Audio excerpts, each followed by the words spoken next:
the United States of America and to the republic for which it stands, one nation, under God, indivisible, with liberty and justice for all. Okay.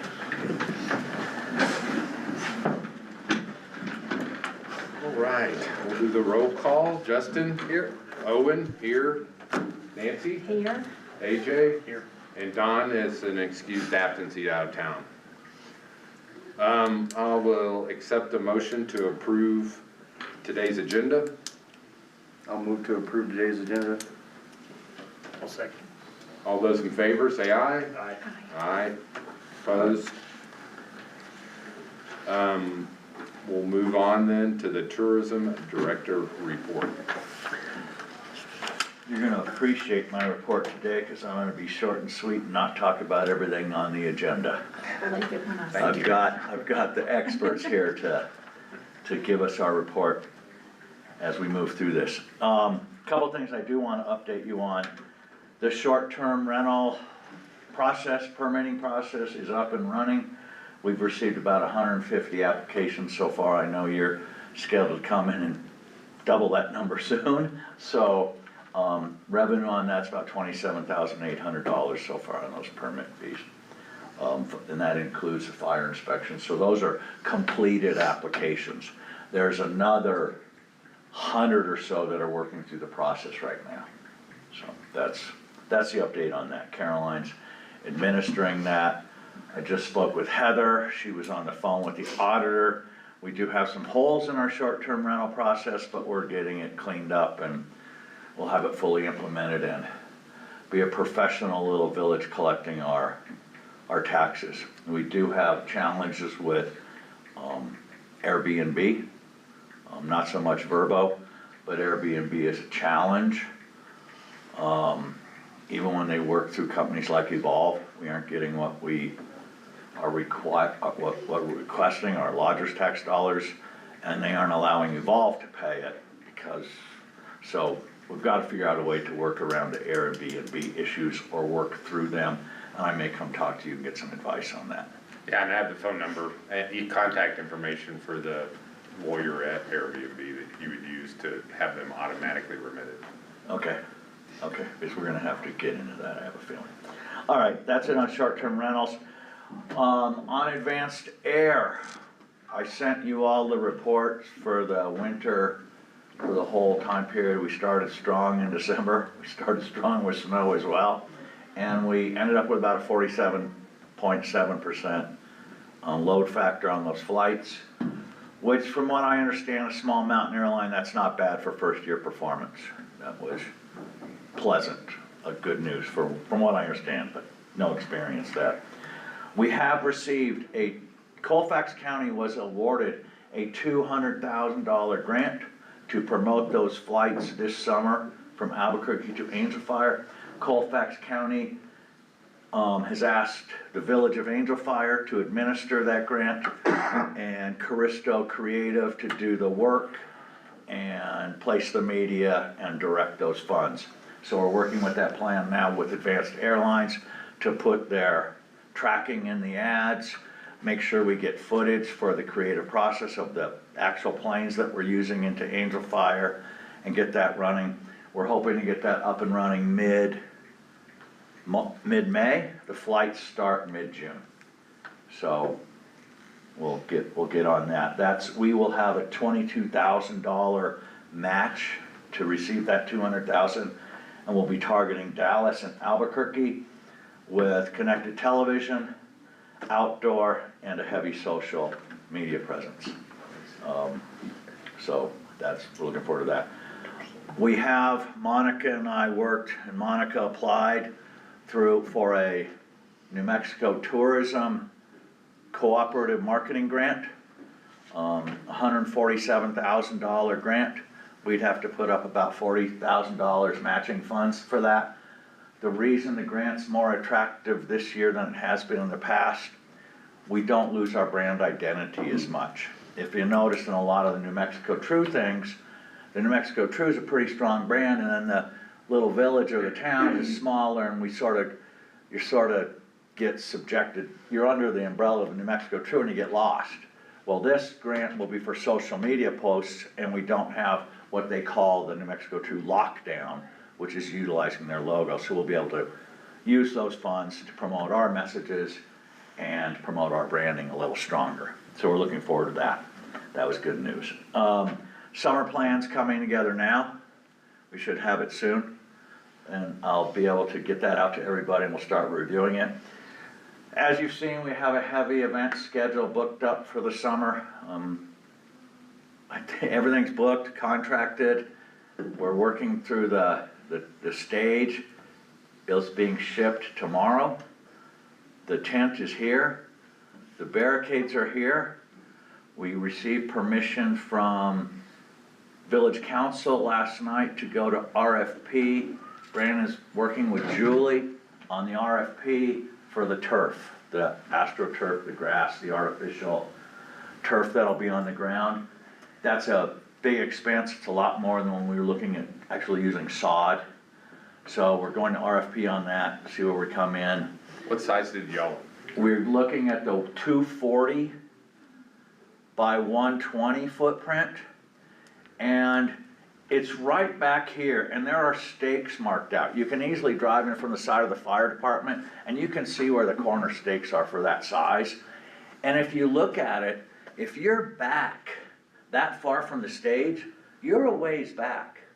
And that footprint, that 240 by 120, is 28,800 square feet.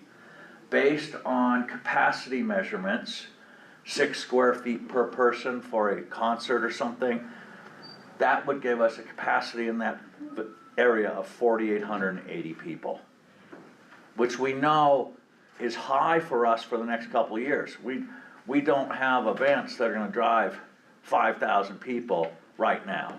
We're going to, that's our goal, but we gotta work our way up. The turf can be expanded as we expand. So when the event facility, the real conference facility gets built, the patio goes in, the turf may get expanded back, go out to the sides. So there's things that'll happen in the future, but we really need to concentrate on getting something up and running for this summer to drive bigger events that bring in more lodgers tax. Well, I think the 240, 120 is a good size. Yeah, and I'd encourage you, if you just want to check it out, you can see it pretty easy.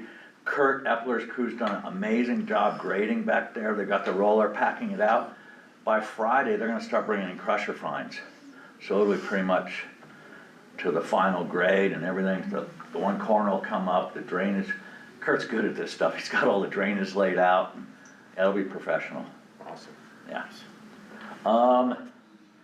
Visitor center traffic picked up quite a bit during spring break. We were averaging about 24, 25 people a day, which is a lot stronger than the 2 people we see this time of year that are basically coming in for lodgers permits or business licenses.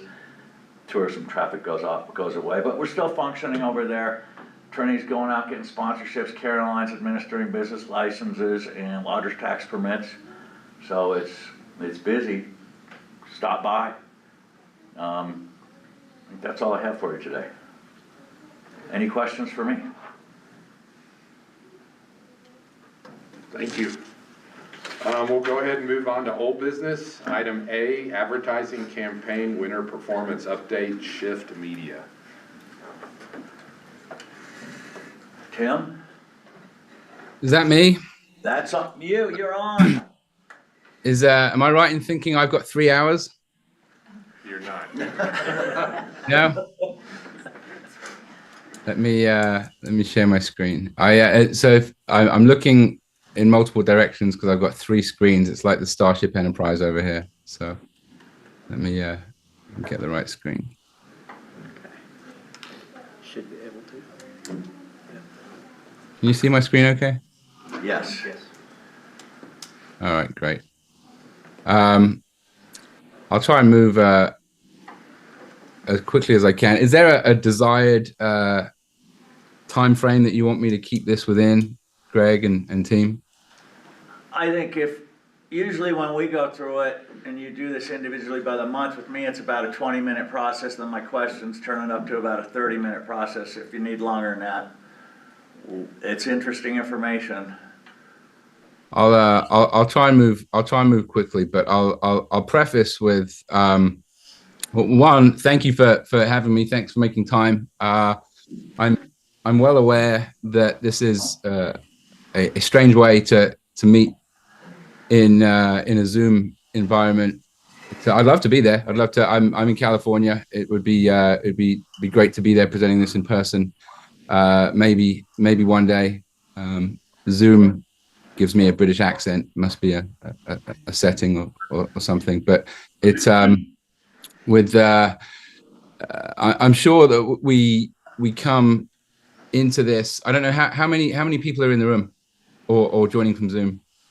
10. Okay, so probably a few different viewpoints as it pertains to advertising and marketing. Maybe some marketers in the room, maybe some people with consumer perspectives. Different perspectives are helpful for sure, and not something that makes me flinch. And I'm for those that don't know, I'm Tim Walsh. I founded and very actively run Shift Media. I work very closely with Caristo Creative in partnership. Have run media buying and planning for national and global brands and local brands for a long time. And what I think makes what we're doing special here is that we are strategizing media, the buying and planning of media and creative strategy together in one conversation to get better results. They're not happening in silos, which often happens, and that's I think part of the fruit that we're seeing here. We pride ourselves in not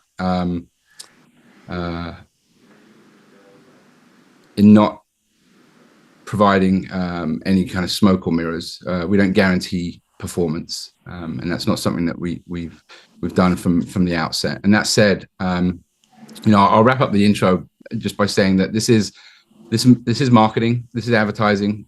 We use our knowledge and our experience and the tools at our disposal, and we research and we combine the channels and the placement and the devices and the targeting, and we do the things that we think make sense to reach the audience with creative messaging, and we think those things will resonate, and we don't let go of it. It's not a set and forget. We don't hit a button and then leave it. We steward the budget, and we optimize and we tweak every inch of those ad buys until the very last hour, all the while measuring everything that we think makes sense to measure. And that doesn't mean measuring everything possible. And we've talked about that. Not everything that you can measure needs to be measured. And you'll see that in the performance that we look at. And the reality is that sometimes a campaign is really successful. Sometimes all the media math and the science and the tools and all of it connects, and the gut instincts, the knowledge that we bring, and the creative messaging all combines, and you have a great campaign. And sometimes all of those things were spot on, and a literal act of God, whether that's a weather event or a pandemic, comes along, and there's not much you can do about it. But the thing with Angel Fire and this campaign is what we're seeing is the campaign that the engagement, the response, the booking intent measured through the website, and the real world lift that your lodgings have felt during a season where snowfall was a trifle stingy. I know that sounded very British. Yes.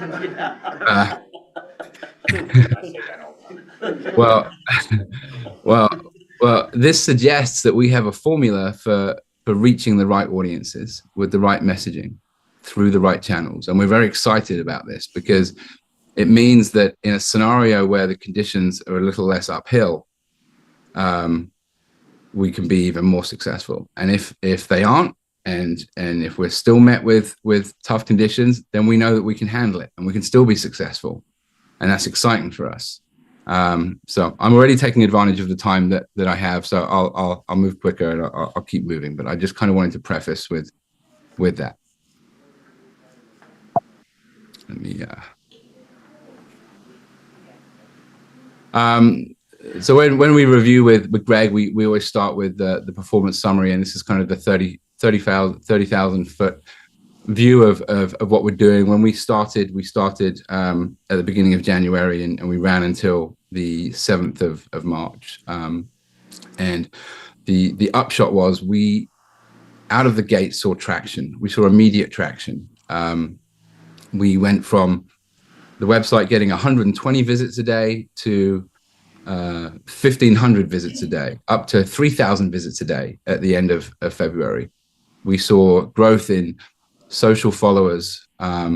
We saw massive social engagement. We saw in February up to 4.2 thousand website booking referrals. That was up 21% month over month from the previous month. So we saw just great amounts of not just immediate traction, but also month over month growth. And when you start an advertising campaign, often you will see in those first weeks, days and weeks, an immediate spike as those, what we call the lowest hanging fruit, those people who are ready to act and move right away will respond. And then you'll see a lull. We saw continued growth throughout. And then when we saw a little lull in mid-February, we saw continued growth in the latter stage of February, and we'll see that in the charts as we move through. And by the way, these charts, this data, this pulls directly from the source of data itself. So the ad platforms, whether it's Google, whether it's Meta, which is Facebook and Instagram, whether it's the connected TV platforms, the data sources themselves, Google Analytics, they're all linked to this reporting platform. This is our executive summary, which pulls in collectively the data from all the channels together. So it gives us our collective look. So you can see our campaign spend. So that top chart on the left is over the course of from January 6th to March 8th. You can see the spend, and you can see where we started off, and then we ramped up towards the end where we saw a little lull, and we said, well, let's spend a little more aggressively as we get into late February. And with that, we saw growth in, if you look at the bottom chart on the bottom left, booking referrals, we saw the fruits of that as the growth in booking referrals exceeded the spend. And a booking referral was someone who came to visit angelfire.com, who then added in their dates and their rooms, and then booked through to a property, and showed travel intent and went through to those. I'm just going to take a sip of water because I'm talking a lot. And you can see the total website visits of 78,620. And now that we're not advertising, that traffic has dropped right down. You can see the booking referrals by city. Needless to say, Dallas is at the top. Houston, Austin, San Antonio. Now, San Antonio was one where we saw it wasn't. We segmented our budget based off the cities that we wanted to put spend into based off how we thought they were going to perform. San Antonio wasn't one of the top cities that we were funneling spend into. It was one of the cities that we did have focus on. But once we saw performance from that location, the booking referrals were exceeding the spend. We then shifted budget into there, and we saw it climb even further up. So we were adjusting and optimizing as we went. Any questions? I'm happy to take questions as we go, or I can take them at the end, whatever you feel works best. All right, I can keep moving. Okay.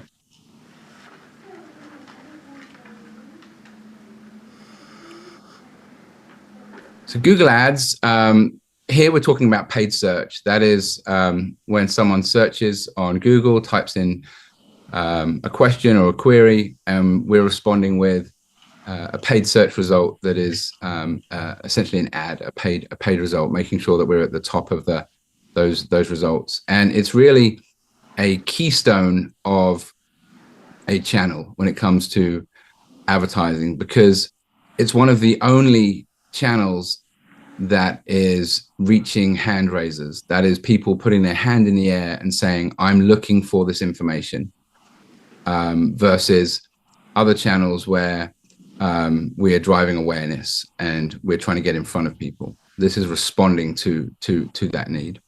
So from this channel, we saw just phenomenal performance. You can see at the top right, a cost per booking referral of $14. So by far the most efficient. And again, you can see by city on the left, again, Dallas, Houston, Austin, San Antonio, Oklahoma, Amarillo, Lubbock, Albuquerque, Midland, Odessa, Wichita. And what's important to know about this channel is it's also directly affected by what we're doing in the other channels. So if you think about it like a funnel, the investment that we're making in, let's say, out of home billboards and gas station TV, which is the TV units on the side of gas pumps that are showing the commercial, or connected TV, which is, TV commercials that are running across national broadcast networks and across Hulu and YouTube TV. Those are true awareness upper funnel tactics, but they drive paid search because it's that awareness that leads people to then search on Google for Angel Fire and places to stay in Angel Fire and things to do in Angel Fire. And you see there's a direct correlation between those energies and the demand we see in paid search. Is the big Dallas being the biggest, is that where we spent the most money, or we just got the most response, or both? Both. Yes, it's both of those things. We spend the most in Dallas because we know, obviously, historically, it's the biggest market. So we want to capture the most share there.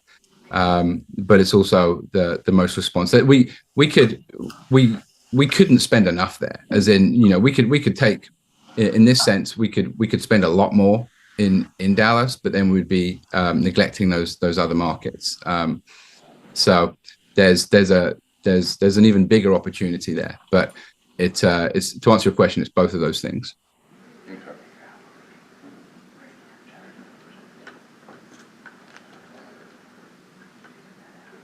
And this slide is showing us the engagement on the Facebook page. So this isn't, the metrics they're ad related. This isn't showing the ad performance, but they're ad related. And I'll explain that in two parts, because we have another slide that shows the direct ad performance.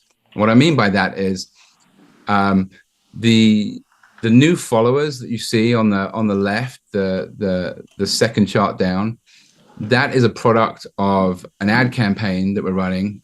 We run a new follower ad campaign, which is ads that are shown to people in the locations that we're targeting that are encouraging them to come and follow the Angel Fire Facebook page.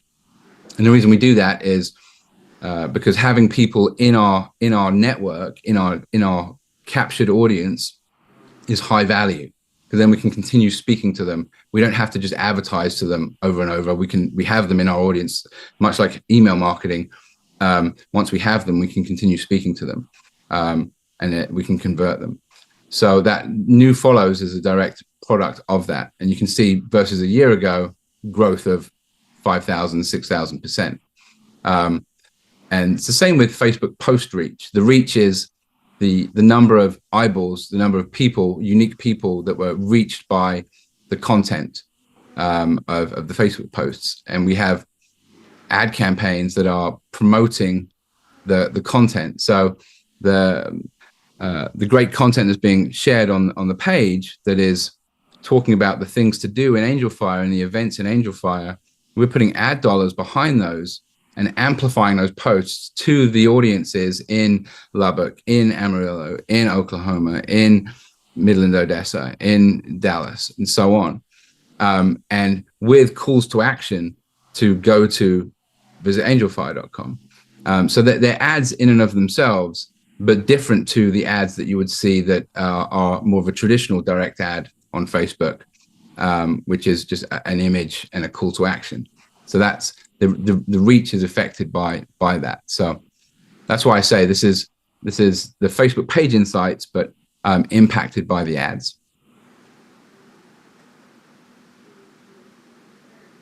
Same for Instagram. Part of the Meta network, Meta being the company that owns Facebook and Instagram, and everything that happens on Instagram happens on a smaller scale than Facebook, no less influential. In fact, more so in a number of ways, but just not as scaled. So the growth, the new followers, the reach, all is impacted by ads. And then the actual ads performance, you can see the booking referrals from Meta in that middle top chart. And again, as we increase spend, you see the increase, and that lull in the middle is mid-Feb, where we saw kind of a decrease, and then we kind of countered that by increasing spend, and we saw that growth. But it was interesting across the channels when we did increase the spend.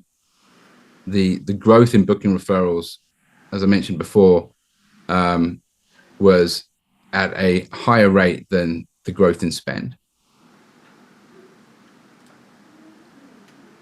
Interesting also, as you see here, CTR is click-through rate. Click-through rate is is essentially an engagement metric, the percentage at which people clicked versus how many people saw the ads. And we ran an airport campaign in January, and that campaign, the engagement was through the roof. So it was a good precursor to the Advanced Air campaign that we're going to run in the summer.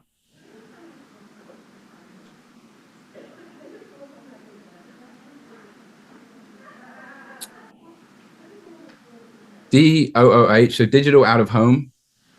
So out of home is the term we use for billboards. The big billboards we typically see, on the side of freeways, in town, on the side of big buildings, but also we use out of home to talk about, like I said, gas station TV. Gas station TV is all over the country and is a very effective tool, because when we're pumping gas, there's really nowhere to look. We can't look at our phones. It makes it very awkward to look at the person next to us pumping gas, and it's kind of a captive audience. We also have recreational locations like bowling alleys. We have airports and transit. So it's and the D part of it, the digital out of home, is because we are using locations that allow us to switch out creative. So digital units. A lot of the billboards that you see, often we're not aware, are digital units where the creative is switching out every minute or every couple of minutes. And it allows us to also switch out creative ourselves, so we're not stuck with a message for 8 weeks at a time. We can actually switch out the creative, which we have done.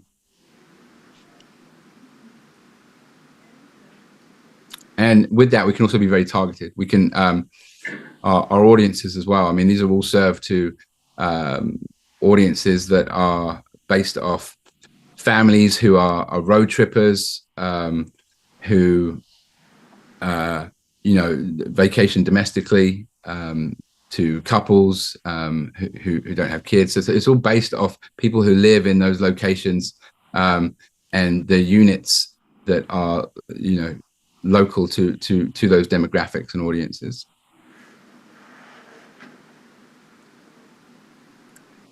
I heard Greg mention connected TV. I'm not sure how much that's been talked about already, but it is TV. It has the word connected in front of it, but by all means, it's TV in the sense that it's TV commercials running on NBC, on ABC, on CBS, on Fox News, on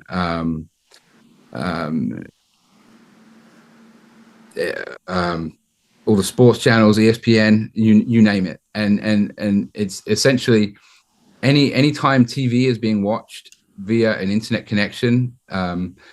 That means if it's being watched through YouTube TV, if it's being watched through Paramount Plus, if it's being watched through Peacock or Hulu or any way, or Samsung TV, if through a digital TV interface, then a CTV ad can be served, and also local through, if it's ABC local news or CBS local news,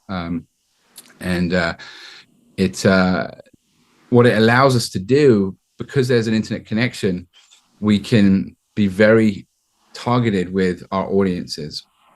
We're targeting households by IP addresses, so we know exactly where our audiences are. Again, we can target based off families and prevalence to be domestic vacationers, road trippers. In the case of the Advanced Air campaign coming up, people who are more likely to fly, or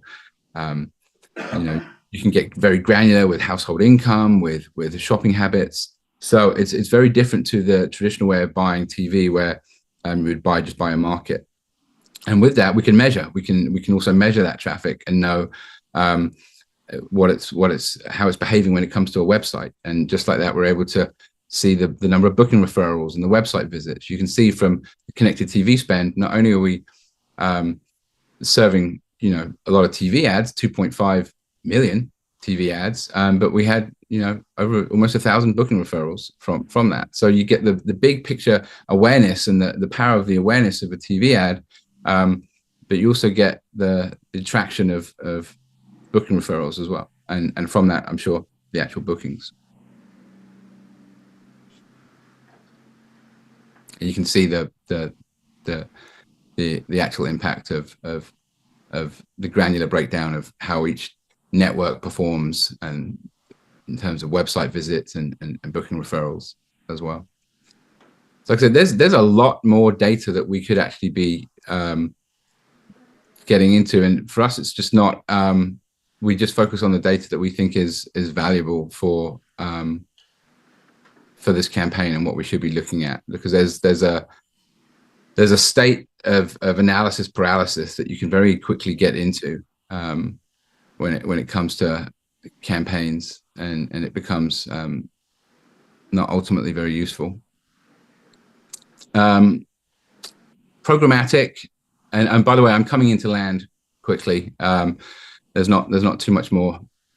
I'm sure you'll be pleased to know. It's programmatic refers to the heavily data-driven approach of buying ad space in the use of banners, video ads, and streaming audio ads. Streaming audio being essentially radio ads that are running across Spotify and Pandora, TuneIn Radio, things like that. And it's the ability to buy them at scale and to be very targeted with audiences and the data around that. And that's what we're doing. We're buying all of those. We're buying display banners. We're buying video ads. Video ads being different to connected TV. Video ads meaning video units running across websites and apps to 15s and 30 seconds. And it allows us to really, it's another awareness play, but it also allows us to supplement what we're doing across the other channels and drive conversions. Each pillar here is specific to the tactics. So you have display, video, and audio, and you'll see display, the banners. So that's in fact, I can probably show you a quick example. So this would be an example of a banner, and that and there's multiple sizes for that and multiple creative executions. You can see they drive more conversions. Video drives fewer conversions, but has I think it's fair to say in terms of awareness and impact, it goes a little deeper. And audio, being a not such a clickable format, works more like a TV ad in terms of driving awareness and impacting the effect on Google search and other formats. So not everything is about driving a click or conversion. Some of it's about the awareness and also beyond what we're measuring here is the reality that there is an effect beyond all of this that is people convert in other ways too, beyond the ways we're measuring. People pick up the phone and people come directly to the website or people are engaging in other ways with Angel Fire beyond just the ways that we're measuring.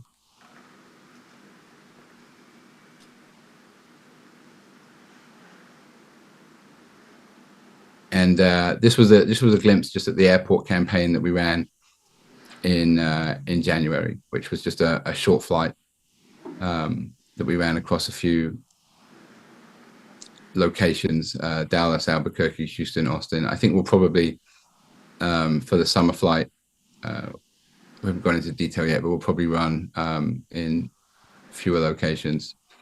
This was more of a test, but what we saw was incredibly high click-through rates. Just as a benchmark, what we expect to see for click-through rates is closer to 1 or 2%. So these are all very much above benchmark and tell us that we have an engaged audience. And then finally, this is the view from the website itself. So this is pulling directly from Google Analytics, and this is the traffic that was received from in this period. So this is coming from all sources, and you can see the website sessions, the booking referrals, and you can see that the sessions is a visit. So you can see by source medium. So a lot of the traffic came from Facebook, and Instagram, from Google, and from connected TV. It's crazy to think that TV is driving, a decent amount of traffic. And then Dallas as a source of booking referrals is by far the leader. But yeah, that's my story, and I'm going to stick with it. So, any questions? Anybody have any questions? So, assuming this information will help us define or, maybe be better in future campaigns, spending wise, how we spend the money. We made adjustments in January. Tim and Monica and I, at the end of every month, go look at the performance. We actually took some money down out of Albuquerque. We heavied up Midland, Odessa. We heavied up San Antonio. And those are things that Tim spots through his analytics that at my level of looking at analytics, I may never notice those opportunities. So we adjust spend as we move along. And it's great that so much of this is measurable, because now when we look at next year, we'll be even more precise with our messaging, our placement, and even pick up higher levels of engagement. The campaign we did for the airline helps immensely in building that plan for our summer campaign. Like he said, we'll probably go to less locations, and we had talked about that, concentrating more in Dallas and Albuquerque, where the flights originate from. So a lot of this is this relationship we have is great. The opportunity for a little village like this to work with someone that knows this much about media placement is pretty exciting for me. What? Sorry, who asked the question? Owen, That was a great question. Yes, to answer your question, it's constant learning, and it from what we did in January and February, and that first week of March, there's from that, not just the locations and the cities, but the channels, that impacts the media mix, like where the weighting of where we would be spending, and the channel recommendation for the summer for sure. So all of those things impact the recommendation. It's not just going to be a case of re-implementing the same strategy. There's I think the formula stays very similar in the sense that knowing these how we apply the creative messaging and the audiences and roll them out, and the use of some of these channels, but the execution and the granularity of it gets tweaked for sure. Thank you. Of course.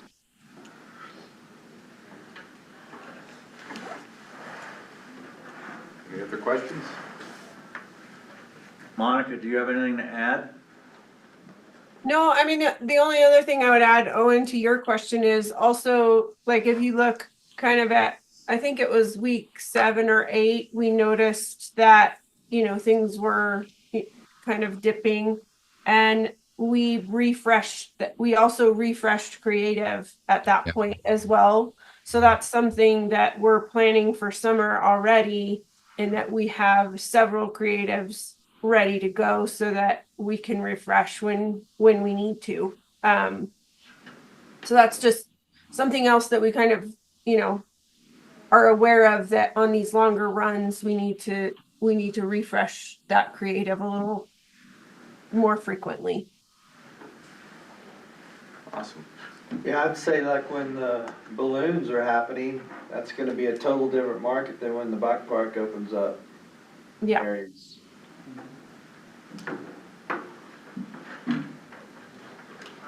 And we have a plan for balloons that will have a kind of its own creative set, and then there'll also be a general summer creative set. Well, thank you. Thank you, Thanks, guys. Monica. Thanks, Tim. Yeah, thank you for enduring. No.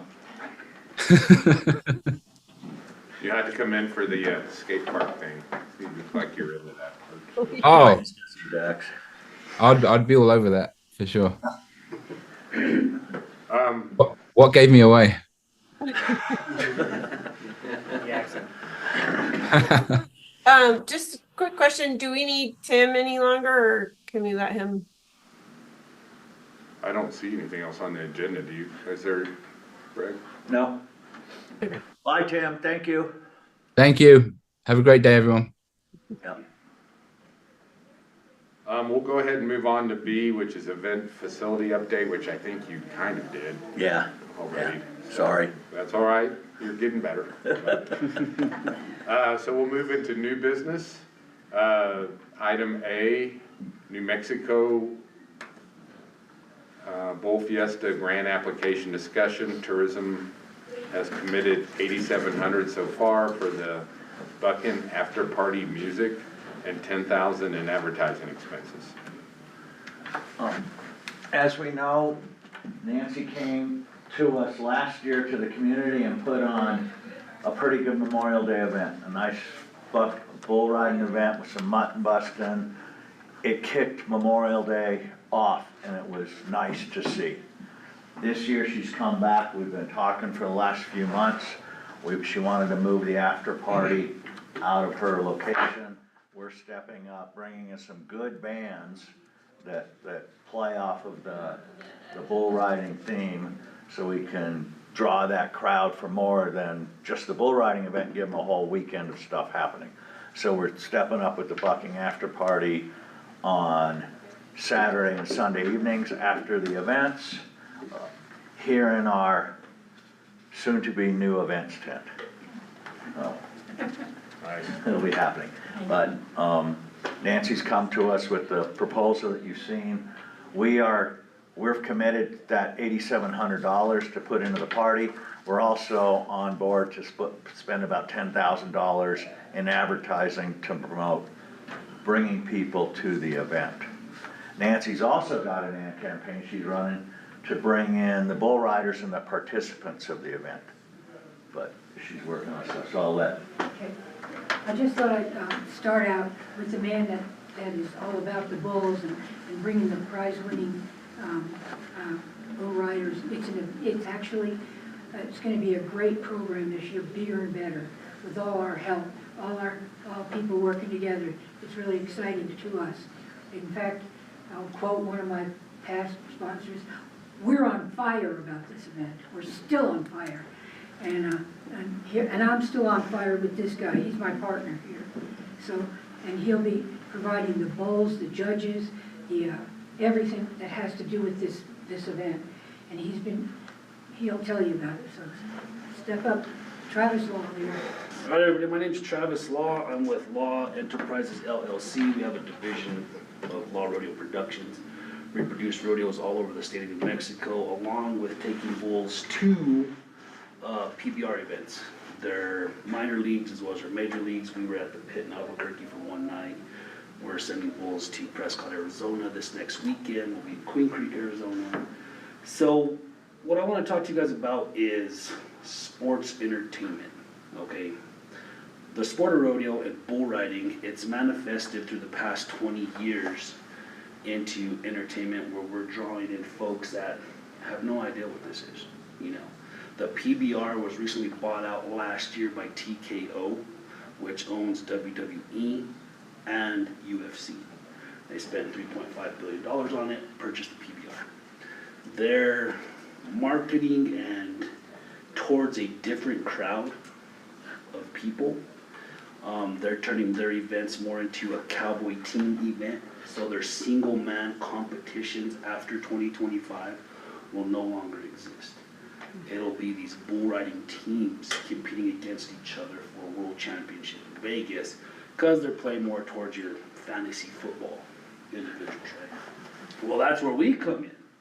We come in with a product that these gentlemen can still go to single man competitions, okay? So that's what we're kind of pushing, as well as our families, right? So last year, we dipped our toe in the water with Nancy to see how well it would do in Angel Fire. I'm born and raised in the beautiful Espanola Valley. My dad grew up in Taos. Angel Fire has, you know, been in our family. We ran around here for years. And I really didn't know how well it would be received when I was asked to come up and do it. I was like, Ski Town, USA, right? What are we gonna do with a bull riding in Angel Fire? But the magnitude of people that spend Memorial Weekend here, you know, you had people, you know, even from Espanola. There was people there that I know, and I said, "What are you guys doing up here?" "Well, we heard about the bull riding, so we came up for the weekend." You know, so if your locals are coming, outside individuals, when they come in to say, "Hey, there's a bull riding going on," so it turned out to be a really great event. We brought 35 head of bulls. I don't know if anybody experienced, heard, or saw the 1,500-pound bull that was running around the village. All right, that was part of the advertising. Oh, pretty exciting. That happens in every. I had a sleepless night. He had, to tell you a quick story, we're in the middle of the event on Saturday.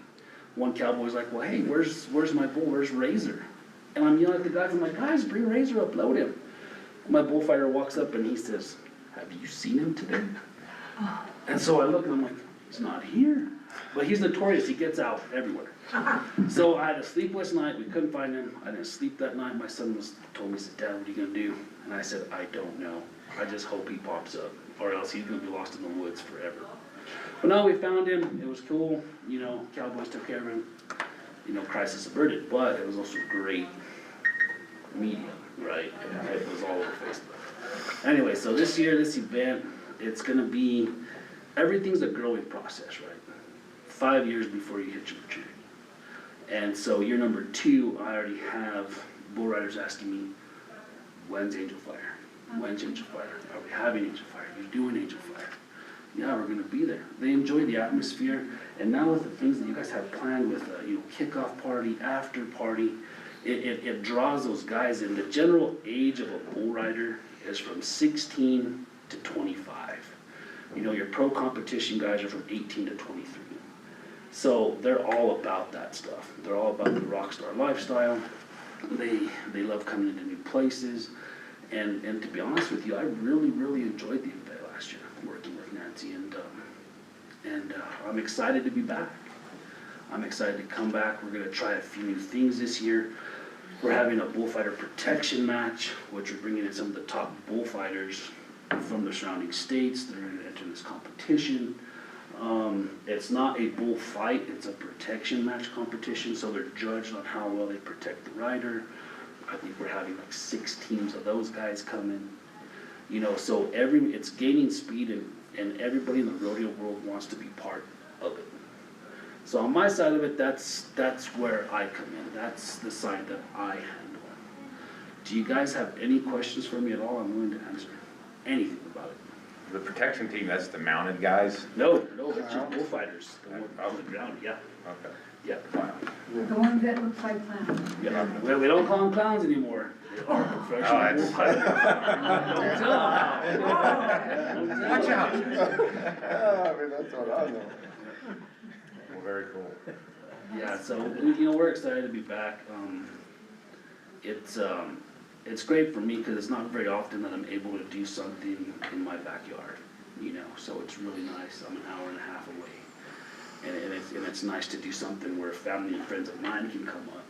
Locals down in the valley, they're asking about it because it's not very often they can go and see something like this. And what I really do like about it, when you have a professional event like the PBR in the pit, I think the cheapest ticket was $75. And I'm sitting there and I'm looking at a family of 4. And they either had to save to be there, or they're gonna take a shop for the next 2 weeks. Maybe not buy a gallon of milk because they wanted to take their kids to that. Whereas we can come here, and for the price of our ticket, it's not an impact, and they're able to experience really close to what they would. You know, we're not gonna have lights and fireworks, but it's the same show that a family can enjoy and experience. That's what I'm proud of. Yeah, cool. Any questions? Are you sure? No. I drove through Taos this morning, come on, ask me a question. So I guess I'm too old to. No, Never no. too old.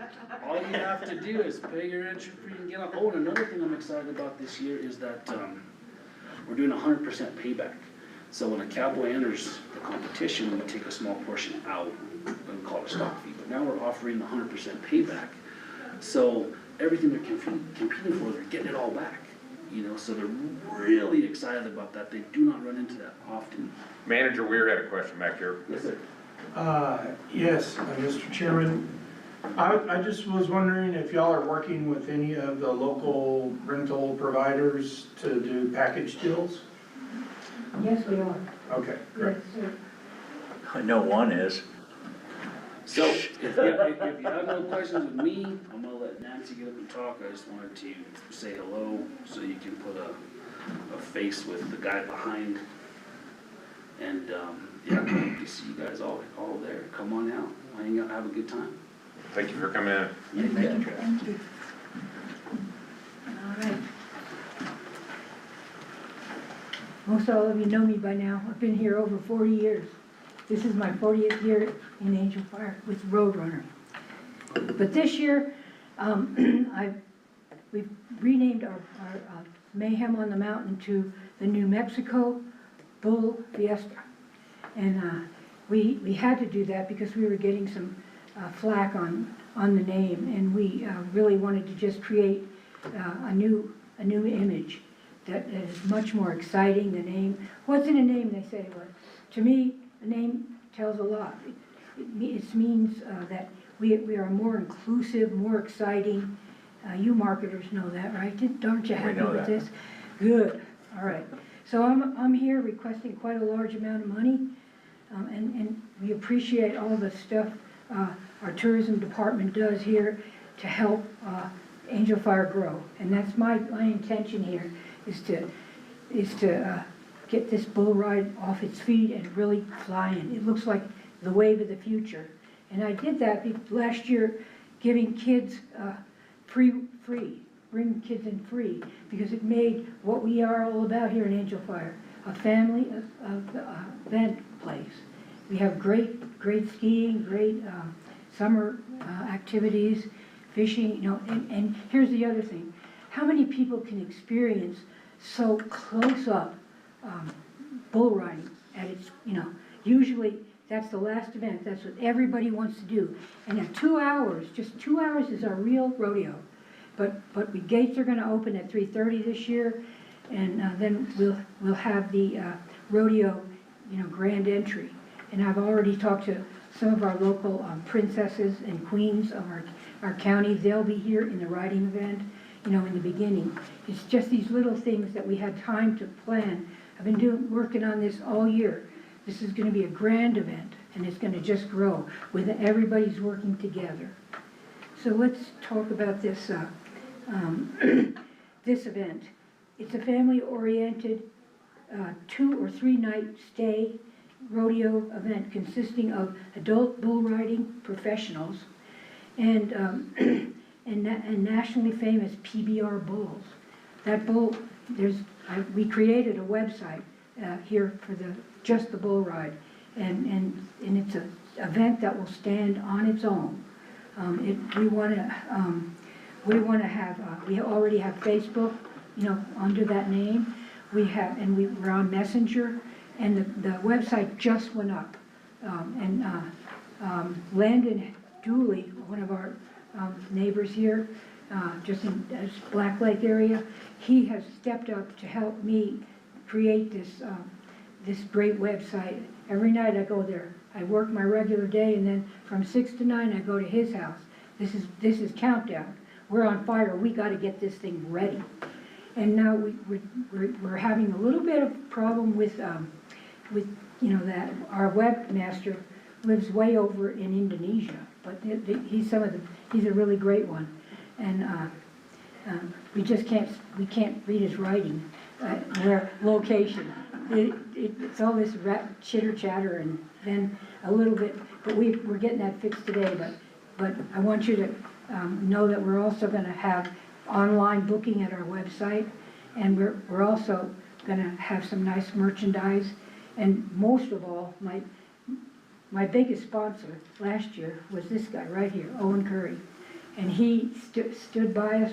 We created a lot of help. I think we did pretty good getting people to stay in Angel Fire. Whether it was B&B, we were all about it, you know, when they call us and stuff. But we're set and ready. We're doing good there. Anyway, here we are. We have the PB Bulls and PBR Bulls and the great riders that you'll see this year. You'll be seeing a lot of great riders. In fact, the champ last year, he made the greatest ride and made his 8 seconds. Half the party was watching everybody fall off, all these PBR kids. But we never did open it to our locals. You know, sometimes they might come in and they think they can do it. Well, you know, it's a dangerous sport. So to me, it's a really great event, and everybody's all about it. The kids, now I never saw any trouble with those kids. But this year I got much more games lined up. I got a game area, and I'm going to do better with those cars sneaking in. We got to keep, if we have to, we're going to park both sides of that highway. We got the cops on our side. Anyway, so they'll let us make a little help there, right?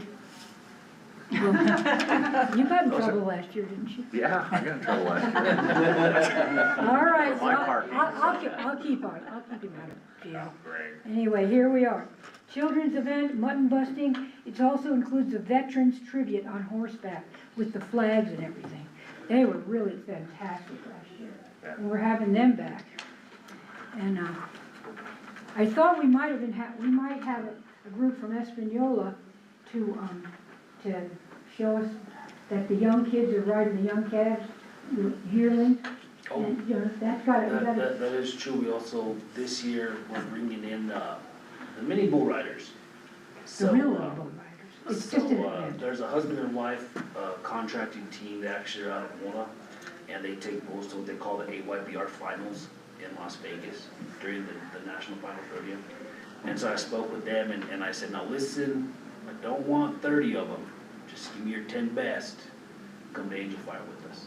So we're gonna do an intermission, you know, between rounds with the AYBR mini bull riders. Great. So that's very exciting. That's exciting, isn't it? Yeah. It'll give those teenagers something to do.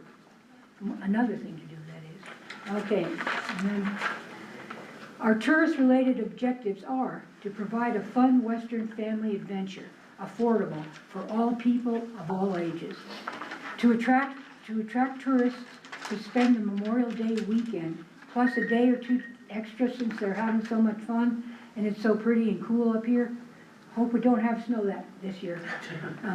Starting and staying and spending their money in Angel Fire and adding overnight stays.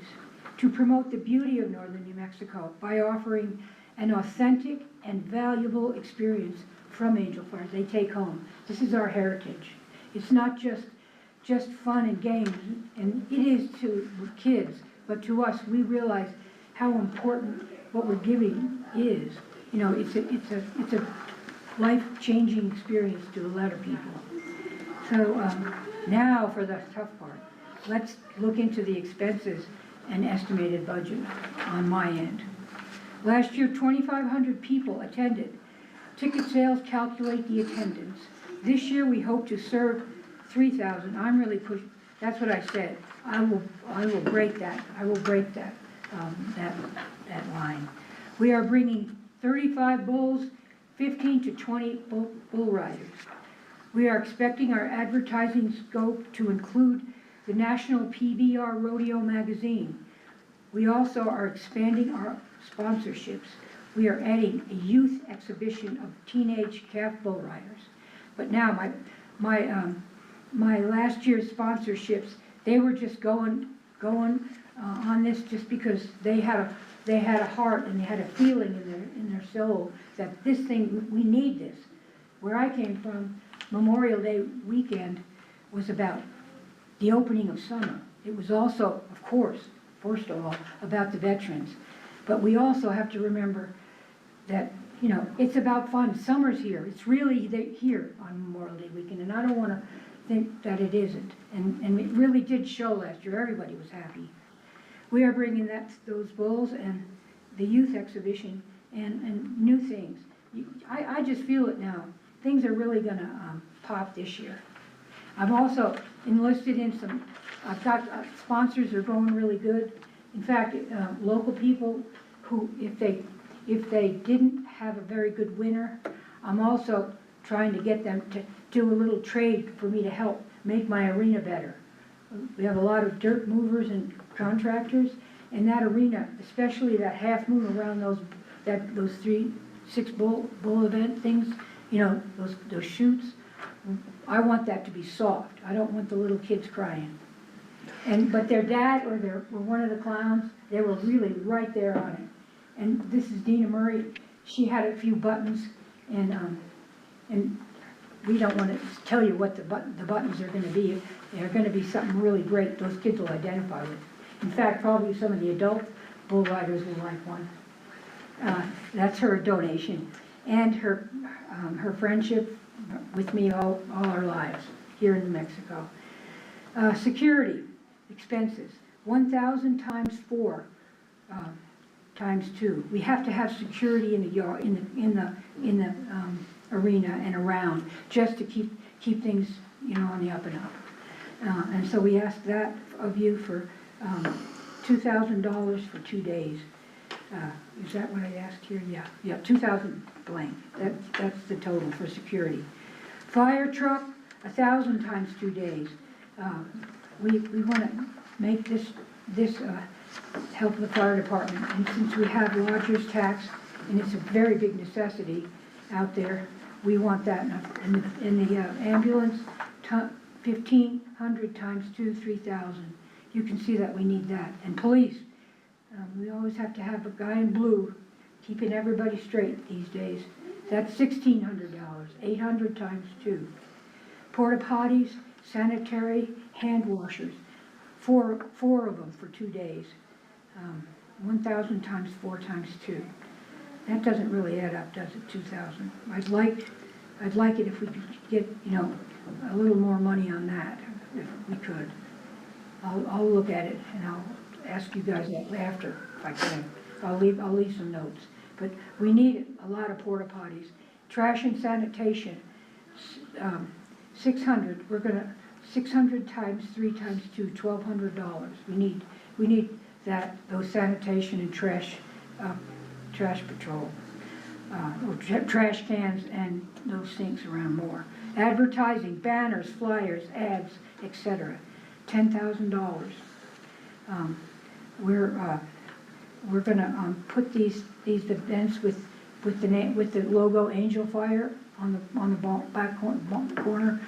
I'm hearing things. I better make it a little bigger than I thought, so that you can read it, because it's all about, it's coming from our village and our village taxes. We're blessed with a thriving tourism base, and our name is known all over now, much more than before. Entertainers, the bulls, the bull riders, the clowns, the etc., the judges, the sheep, and the riders. The sheep riders are going to be, you know, there'll be a little bit of a leg race and the winners can get to go in the arena. It's going to be, we can't, you know, do every child in the audience, but we just have to, you know, allow a certain time. Like I'm really pushing through this, but I try to listen to my boss over here. You know, be strict. Let's keep it going. And anyway, this is what I asked for: $36,800. Other budgeted items that are not eligible for LIT: judges, announcers, equipment, awards, timekeepers, arena sand. But these are things that I will cover, and my other sponsors, they'll put, like, get anything for as little as $300 for our local ones from last year. 500 was our lower end, and our upper end was 1,500. But since we were so successful last year, we're going to try to get some more corporate sponsors, and they'll help us with these other expenses. So anyway, I think that we're on the right start here, and thank you for being here to listen to my wishes. And do you have any questions? Nancy, on the sponsorships from corporations and stuff, do you have like a $300 sponsor can get a small ad, and then a $600 sponsor can hang a banner? Yeah, Do you have a bracket like that? Yeah, we do. We have lots of, for $300, if we had a tough year, some of us locals, you can take a $300 sponsor and bring your banner from last year. But if you don't have that, you can also sign up and become part of our rodeo association. That's in formation. That I've already handpicked a few people that I wanted to, you know, be on this great event that's going to grow. And the people that can't afford it, they can actually just come and online. You can sign up and pay for your entry fees and help us now. As soon as we get the word out in this town, our website is officially open. It's right now, we're doing a little, some things that we need to improve on, but it's gonna be a great working website, you'll see. You can actually go on that and take a peek, but I really don't, there's a couple of mistakes up on there, like that, Angel Fire is in Indonesia, but, you know, that's just something that we're testing right now. But I'm really excited about it, I think we're really ready to go. And now, to answer that question, you can also, to me, join the Rodeo Association, it's very reasonable, it's only $200, and you'll get things for it, like pins and a hat, as a family, you can do that. And then you get 2 days entry to, you know, to the rodeo. And everybody, from last year, everybody thought, well, they're not gonna come back, you know, one day. Well, last year's, it said to us that Sunday was bigger than, Saturday for our event. Our event was huge. There I was ready to go in the grand entry, and I'm on my horse. See, I see a little bit better on the horse, I'm taller. So I was looking down the road, and my God, I just couldn't believe all those cars, remember? You know what, one thing about this event, last year to have the number of spectators that we had at a first year event, you know, Yeah. it was good. This year's gonna be even better. And one thing that Nancy and I have talked about is, it's gonna take a process, but the PBR itself, they have different levels. They have the Touring Pro, the Velocity Tour, the Unleash the Beast series. You know, like this weekend, we're going to a Touring Pro event in Prescott Valley at the Toyota Center, okay? So, you know, it's the minor leagues for the PBR, and these guys are trying to get to the big leagues. I definitely see like Angel Fire turning into a stop on that Touring Pro event. And we've talked about, you know, the arena's there, the seating is not for the amount of spectators that are coming. It's a work in progress. Yeah, I'm working on You it. know, and the thing is it's hard for one individual to orchestrate something of that magnitude, even this, what it's turned into, you know, and that's why the reach out, you know, to the village, you know, because it's definitely beneficiary in the future going forward and growing into a staple event of the year. So Nancy, is the website ready to be able to take sponsors and join the, It will be next week. I'll Next let you know. week? Yeah, okay, our fellow that's in charge of that at my crew there, he's off in Denver right now, or he would be here and he can answer that question. And I'm gonna write that question down and I'll let you know, okay? okay. And then you said packages with Owen, but what other packages, because like I have a rental, so what kind of packages can we work out? Right, I always kind of, first of all, for my locals, I always ask, what can you afford? What's your idea? Because we're different than everybody else, like bigger corporate sponsors. So, our packages, well, just right here. Our mutton busting sponsors, there are 10 available at $500 each. That gets you put on that gate, and you can, you know, and we can be there. We are proud that this is happening in our town. We really are, and we ought to be up there too. So there's 5? Yeah, there's actually 10 $500 ones, and then the arena inside arena fence, $300. You can get your 3x5 banner, $300, and you get your name in there. That's what I'll allow there for our locals. And our bull shoot sponsors, they'll be a big one, and they're 1,000 each. But the Mutton Buster sponsor will be there throughout that event. And we're also, I'm also so thankful that we have a warm tent to go to in case of bad weather, because that was really one of my $3,000 for a band that nobody danced to. It was too cold. We had the lights and everything, $3,000 for all that to get ready. But that was a mistake. That's why we're here bigger and better right now. And everybody's really on board. And another thing that I'm doing a lot better with this year is that I'm going to have my bigger sponsors, like the ones that are like 3,000 and up, and all, they're gonna, but I'm gonna move it down to 1,000 and up. So that people can go to the VIP area, we're gonna have a VIP area where you can, you'll be designated, it'll be, things around the bleachers and stuff like that, so, cause I would like people to see what who helped get this. Without them, we couldn't have done it last year. And remember the guy came in and, I forgot his name now, but he only asked for $1,500 from the village. But that's nothing, this is going places. So I, who have been here, know everybody, I had to go out and really hustle those sponsors, didn't I? You gonna have vendors out there? Oh, yeah, we got a lot of vendors. I wished I had my poster that I made.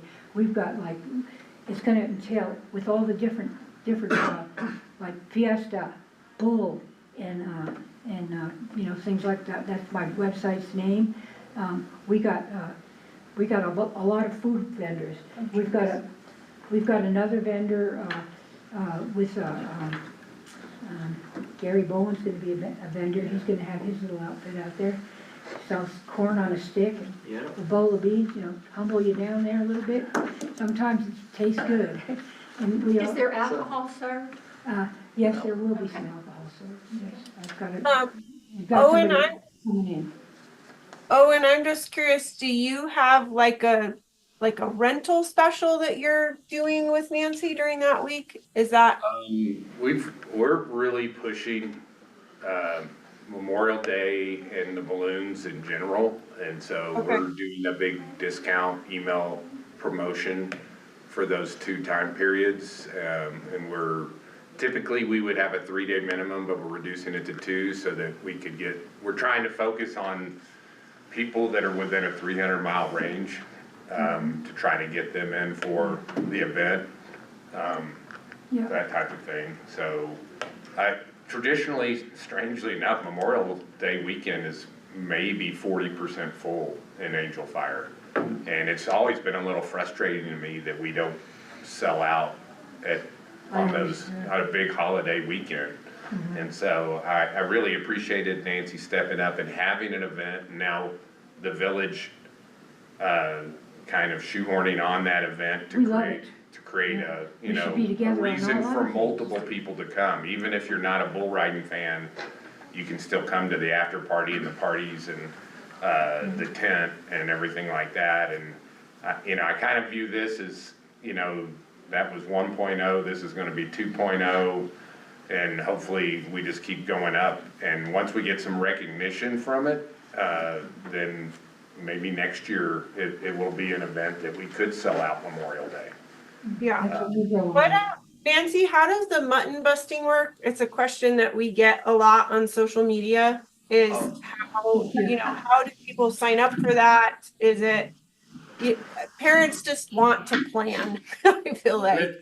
Let me answer that for you. So, all right, believe it or not, there is, I know this is weird, so I'm trying to look at you while I talk. No, it's okay. I was looking at that. Okay, so how it works is, believe it or not, there are professional mutton busters, guys, that actually travel around. Oh yeah. And what are the ages? So it's 6 and under. Oh my So goodness. so they're professionals, and they come off the Navajo Nation. They come from everywhere. So here, we don't want them here because they will clog it. They will clog it. No local kids will be able to get in. Okay, no kids visiting on vacation that's never done it before will be able to get in because these professionals will just swamp it. And by that time, I mean, we can't bring 100 sheep, So we limit it to just the kids in the crowd, and there's no signing up for it. When we announce it, that's when they go and they get in line for it, okay? And they sign the waiver, all right? And then we take down their name and we put them on a sheep and let them roll. And the one that stays on the longest, they gotta stay on to 8 seconds. They stay on to 8 seconds, they get a score. and then they're in the running for the championship buckle. Do they have like helmets? No, but we don't provide any of that, Okay. so it's ride as ride can. Now, let me tell you, in professional sheep riding, they got the vests, they got the helmets, they got the straps, they got the ropes. We wanted to draw it back to what it was, and it was for the kids in the crowd to wrap their arms around a sheep and have a good time and hang on. And I get asked all the time, do you guys provide helmet? Nope, it's ride as ride can. You wanna go get a bike helmet, throw it on your kid, that's fine. If you don't, you want them to get a little dirty, it's fine too, you know? Can daddy get in the arena and? So yeah, the parents can get in, usually we have, a parent get in in the chute with them and help their kid, cause they don't know us, they're already freaking out to begin with. They thought they wanted to do it, but they really don't. So to answer your question. Okay, no, that's there's great. There's no pre-entries for it, we'll announce it, whoever wants to get on. Get 'em all in there. Can Make get 'em on, run. and that's how we do it. We can't advertise it on the flyer that I use, cause if I do, the professional sheep riders will clog up all the entries and there will be none left for the kids that come to watch the bull riding. So that's why I don't advertise it, I don't do it. Because being in the rodeo world, they already know, they're like, hey, you're an angel fighter, we wanna go. And you may have the occasional one that sees our name on the flyer and is like, well, we're gonna slip into that, so yeah, we gotta kinda watch it, cause we wanna keep it for. I know it's on the flyer. Well, it's on her flyer, Yeah. but it's, Tiny. but So it's, we could advertise it on Yeah, our but websites or I whatever. don't, because if I do, Yeah, then, yeah, we don't want. yeah. And it's exactly. both So I days? hope that answered your question. What's It's that? both days. It's, Both days. okay. Okay, and this also, we're gonna also offer, a welcome party, and it'll be down at the Roots Brewery down there between, Eagle Nest and Red River. And we're gonna, it's gonna be, you have to pay for your own beer, but there'll be some hors d'oeuvres, and we'll set up a little grill, we'll give some hamburgers and hot dogs out, and have some really good Spanish food. Nice. That's on From Friday? From Arlen. That's on Friday? Yeah. That'll be Friday evening. Friday evening. Don't show up before 5. And and why shouldn't Angel Fire sell out on Memorial Weekend? Why not? Right. I mean, the bikers come through, why not? Why not, it's, why They not? used to. Why, They were banned last year. why shouldn't it sell out? It should. Yeah. And you can't be at a more beautiful place with a beautiful climate like this. Could be a lot going on. It's great. Yeah, we're having fun. We're having fun. What's the website's name? The name of the website? The name of the website is nmbullfiesta.com. bullfiesta.com, correct. We got it. You had a question? Question? Yes, Mr. Chairman. I don't really wanna tell the professional rodeo people or marketers what to do, but, my recommendation is that you maybe do some sort of write-up on the bulls that are coming and the riders and publicize them, and maybe even get people to sponsor a bull or sponsor a rider. I think if people have, especially sponsors, I come, as I know a few of you do, from a gambling environment, and I could see that drawing some interest in which rider's gonna win, or which bull's gonna be ridden the shortest amount of time, or those types of things could happen. We used to do that, especially from the stock contractor point of view. We'd have our headliner bulls that we have, and I do have my favorite, and he has pretty high bull stats on ProBull.com. But that's great. That's a great plan. I wouldn't. Can you run that one then for me? Can I do what? Can you be the man that starts that up? But here's the thing, right? There's only a couple of us, so it gets kind of hard, it's, if we could do it, that'd be great, and in fact, about these parties and stuff, meet and greets, I'll be there, bullfighters will be there, to speak with everybody that's here. Man, this could be such an awesome event. It really could, it really could. it could be a staple in this community. They do it at golf tournaments all the time. Well, they do in I Vegas. know, we always use it. At finals, when you go into the arena in Vegas and finals, they have posters of the riders, posters of the bulls up on the wall. I mean, And the Bulls win just like Riders do. That's right. Hey, you know what, They and place just Yeah. like, there used to be a big push for that about 5 years ago, where the Bulls were actually gaining more steam than the Riders were. yeah, really? Oh, yeah. Yeah. I went about 10 years ago, was the last time I went to national. Yeah, it was, Great idea. Anyhow, We'll talk about it later, okay? Well, I think I mean, as it grows, maybe a committee can get band together, you know, for this event. Right, That would sure help. right. Sign up to be a member of the Rodeo Society. Thank you for volunteering. Yeah, that's exactly. Mr. Chairman, I do think that Nancy's approaching this the right way in that she's forming the rodeo association and then had the association members support. That's exactly what the Mavericks do, the Maverick Club does in Cimarron, and that rodeo's been going 100 years. they need a new contract. But, yep. Very But, good. that's who we normally deal with, we deal with committees. And it's, it takes a team to pull off greatness, Right, it really does. and everybody on the team. That, we all love Angel Fire, that's our comment, about this whole place here. We They all built love a each great other, team, too. haven't they? That's right, yeah, yeah.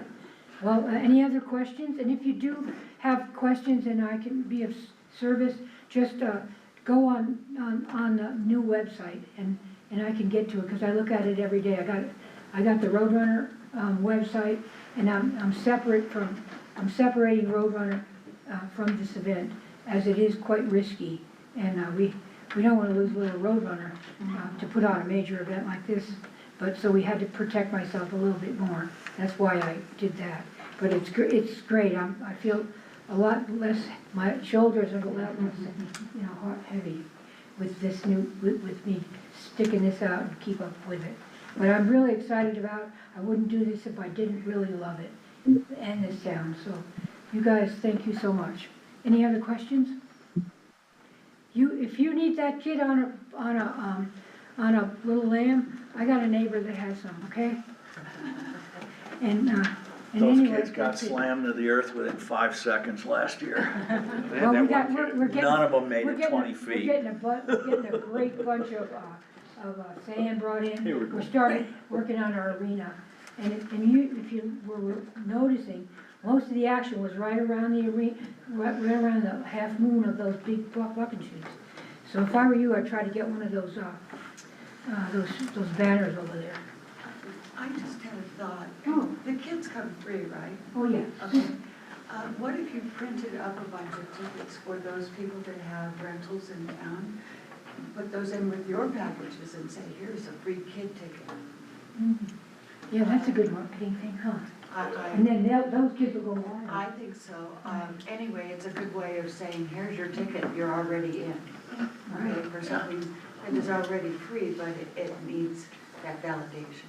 Yeah, that's a good idea. Well, if you're sponsored, do you get, Yeah, as a sponsor, you get in, Getting in. you'll see a package come up, like, I know there might be, let's see, let me look at this one here. Bull shoot sponsors, 6 available, 1,000 each. Company logo on all event promotional material, including posters, T-shirts, event websites, and Facebook. 8x3 color logo banner on sponsored shoot or event made by us. Yours to keep after event, and you can take it anywhere. If it was me and I was a sponsor, and I know that I hang them on the rail and I use those little plastic garbage things, I would take I can't do this, but take your sponsor and put it at the dance. The dance is every night, because you should show. I bet if I had a $5,000 or $10,000 sponsor, I might do it myself. Thought Tractor Supply was in for 10 grand. They are, Okay. but I didn't want to Good. announce it yet. They Oh, are I at just 10 did. grand already. Anyway, we're all excited. We haven't sent to the #1 sponsor of big events, and that would be Wrangler. Wrangler is #1 from our research.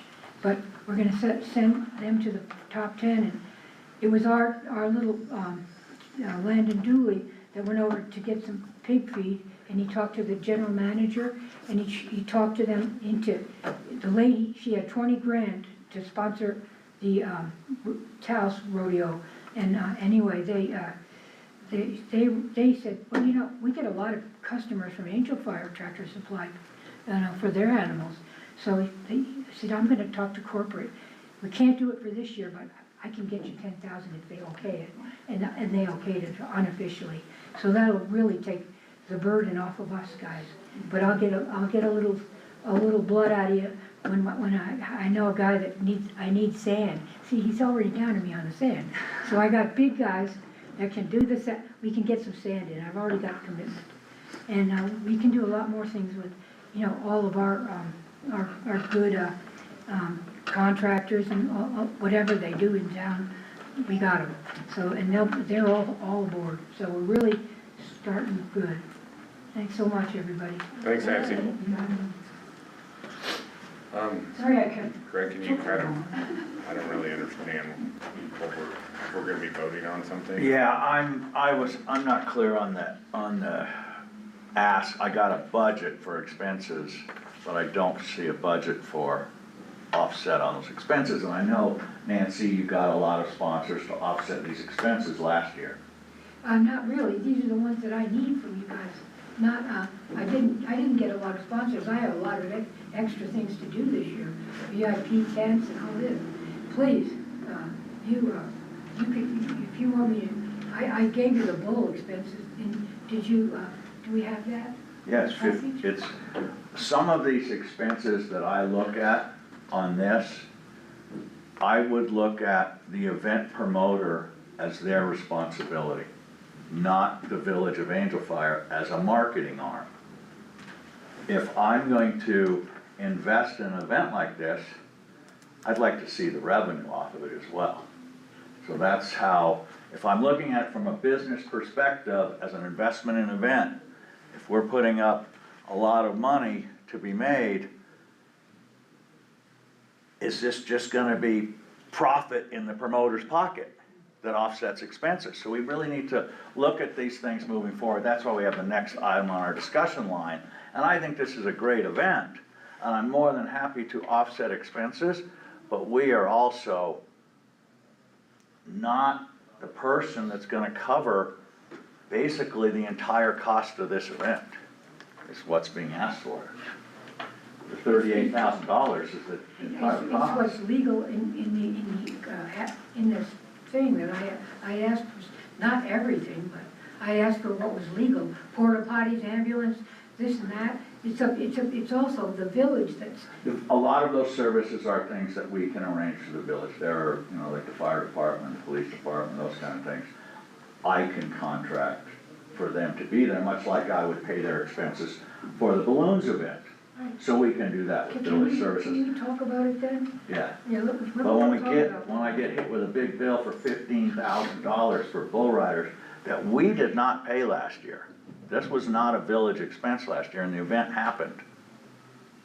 So I'm just concerned that we're stepping in and becoming the promoter, not just the marketing arm, if we're covering all of the expenses. Do you understand what I'm saying? I hate to say yes, I do. So we need to look at what revenue's coming in on the sponsorship side that can be taken off of this and get to a bottom line. Do we have an estimated gate revenue? And the things up top, the security, that's private, that's not us. Fire truck, EMS, those are us. Trash, that's us. So we can do that through our things, and I can help on those areas pretty easily. But to write a check to, you know, Versus just advertising. yeah. This guy here, So I served on the Rio River County Fair Board for 13 years as the chairman, and I've dealt with, you know, Rogers Towers. And you know, a lot of the expense that's on here, you know, there's a fine line of what you can use the money for and what you can't use the money for, right? So, back then, I'm not sure about now, I haven't been part of that board for 10 years, but lodger's tax is to promote tourism Right. in your community. And with that, you know, I think back then it included tent rentals, it included, you know, fire, EMS, you know, stuff like that, which you guys as, you know, part of lodger's tax, you can work with your ambulance, your fire department, your local law enforcement. The tent rentals, porta potties, lighting if we needed lights. You know, it's something like that, and yeah, I could see where the cost of the bulls and everything else comes in, because to put on one of these events, you know, it's $15,000 to $20,000 on the low side, because it's a traveling circus. It really is. We travel from town to town, you know, and I do understand that there's certain things that lodger's tax can pay for and certain things that they can't pay for. Yeah, we have anti-donation Donation clauses. clause, Does that's this right. become a donation? Does that become a donation? I don't know. So that's the thing that you guys have to discuss. And one thing too is, you know, Nancy needs help, you know, it was a short ski season for everybody here, I understand that, you know. And so the revenue might not be what it was last year. So everybody's taking a hit as far as the businesses and as far as what they can contribute in sponsorship. So it is a very expensive event to produce, you know, it really is, and I understand what you're saying too. And one thing, you know, Miss Nancy, there's only so much that lodger's tax can cover. So all that I ask is, everything that you guys can cover, help her out, cover it, you know, that offsets the expense of this. Maybe I would make a suggestion that we come up, maybe you work with Nancy, look at what we can work with and come up with an amount. If we have to have a special meeting before the next one, we can do that to kind of, you know, do some amount of approval. I mean, you know, for the actual event weekend, we're already committing about 18.7, it looks like, based off this. But I'm sure we could maybe make an approval on some other additional amounts, but we kind of have to have like a fixed amount we're asking for to be able to make a recommendation to approve. That's a huge number. I mean, that's more than we've given to all of the other events combined. So we'd have to be a little more, and then it would be interesting if you have gate information from last year, so we can kind of see budget versus revenue, you know, what was the shortfall, because to Greg's comment that we can't really have it, we're just adding to the profit of an event conceivably. You know, but we definitely, as a community, are putting it in, you know, I want you to come by our place after this and we'll sponsor. And I would, you know, maybe if we can put something out online just so people know sponsorships available and what they can get for it and things like that, then I think you would have a lot more than business. Yeah, as Landon and Nancy are building out the website, we are going to promote those things and direct views back to Nancy's site so people can sign up. Right. We are gonna help in that area. And yeah, and that's basically exactly what I'm looking for. I'm looking for a revenue budget and our expense and revenue. Right. And compare those two, to see, because you've got some lodger's tax dollars from the county, Correct. so there's revenue It's that, all about promotion and marketing. Right. It's not about actual, you know, money that I spend every day out of my own pocket, No, you know, to help, you know, and then I get to go and bring it back to the lady, and then sometime it'll come back to me, I don't know when, not right away. And this is a very tough time right now for me, because it's, on my name, I am presenting it, but that's part of the teamwork we need, is I need help. I mean, I can't wait to, you know, break even. We try to do these things right now. It's a break even, not a profit maker, believe me. And last year, it was a toss-up. What is your cost per ticket to get in? $25 per adult. Per adult? We're not trying to, this is a family deal. I'm not here to make money. I'm here to just get things going here. sometimes we have to do that. It was 20 last year, and kids were free. Yeah, last year. $5 we went up increase $5. isn't gonna turn anybody off, it's still a great event for It- 25 bucks. I wish that those bulls could get here for free, but they just can't. You know, it's a business that we're in, diesel expenses and stuff, you know, it's $100 a head to get them here. Out of that $100 a head, that pays for the animal, you know, pays for the meter, it's expensive, you have that up times 35, you know, that's. Let's, you, Brandon, Landon, and I sit down, do a good budget. Okay, Will that work? yeah. And then Give I'm, us a cou- and couple I'm of definitely days. willing to, and I'm sure everybody else is to have a special meeting, you know, between what our normal monthly meeting is, if we need to do something, but we just kinda need something a little more defined, you know, as far as expected revenue, costs, and what exactly we're being asked for, and then we can vote on that. Okay. Okay, that's a good time to stop and I'll finish. We'll get back together again. And you and I and Brandon and Landon and, Yeah. I will get together. We got something. But I need to actually, try to, get that website going again right away, like just building a website and everything. I didn't even, I have to get big insurance too for this event. Yeah. Because we can't have anybody, it's why everybody goes to see the bulls. And sometimes it doesn't, it's not always easy, but we gotta be protected. Right? That's sure not getting any cheaper. Huh? I said, that's sure not getting any cheaper. Yeah, what's a box of Band-Aids cost these days? Let's hope that's all we got. Well, Last year we were lucky. yeah, I look forward to With the weather and meeting everything. back here as a group and, with a defined proposal and then. With the money. We'll just be ready at that moment, Okay, so. and we'll get together. Right now, we'll probably start on something next week. Yeah, when Landon gets back. Sooner the better. Yeah. All right, thank you very much anyway. We'll see you, just try to think about, all this stuff we're doing for our community. Okay? That's exciting. And when I can understand, you want to see how we broke even last year. And we'll put that on paper, okay? Okay. Awesome. Thank you, guys. Thank you. It was exciting. And Guys, good, it was, good meeting. it was nice to meet you. Thanks for coming in. Thank you. Yeah, thank you. Nice meeting you. We'll move on to item B, lodgers tax grant policy discussion. I wanted to just have a discussion on, we've had lodgers tax grants available to the community to produce events. Looking at the budget moving forward, finding monies to hand off to event promoters for third-party events is going to be a challenge.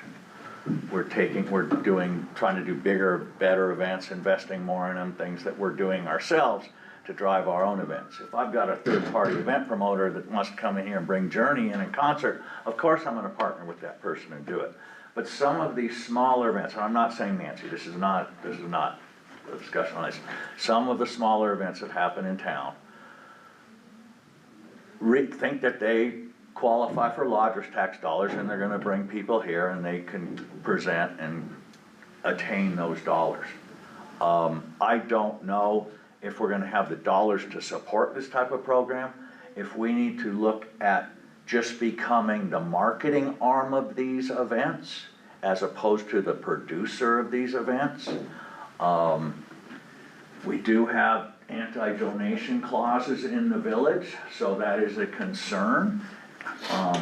What's the difference between a sponsorship and a donation?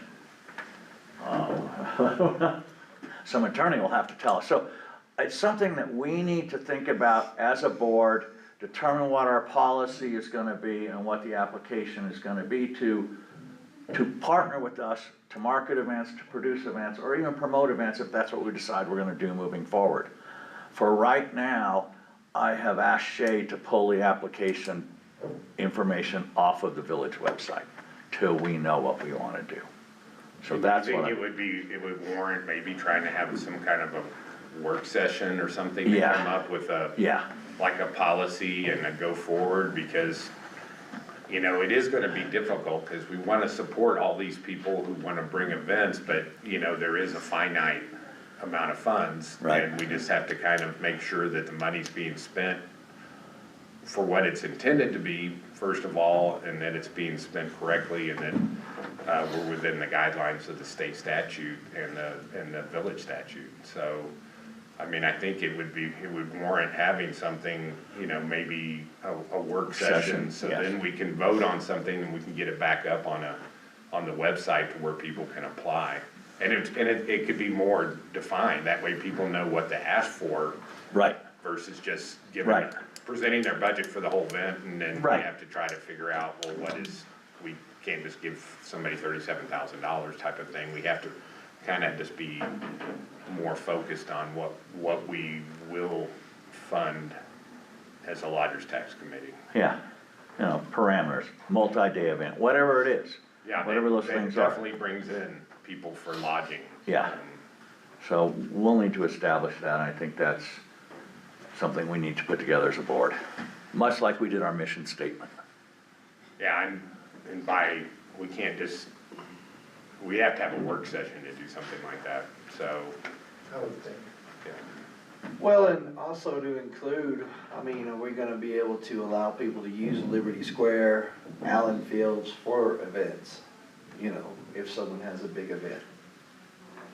So technically, for a third party to use, like even the community center today, we have to charge supposedly fair market value for that to allow the public to use it. Those fees would be presented and approved by the council. It would be the same thing for Liberty Square. So anti-donation requires us to do that. Now, you know, I can't say that there hadn't been times when the villages looked the other way or whatever. If it's a village event, if we're the producer, we don't have to charge anything.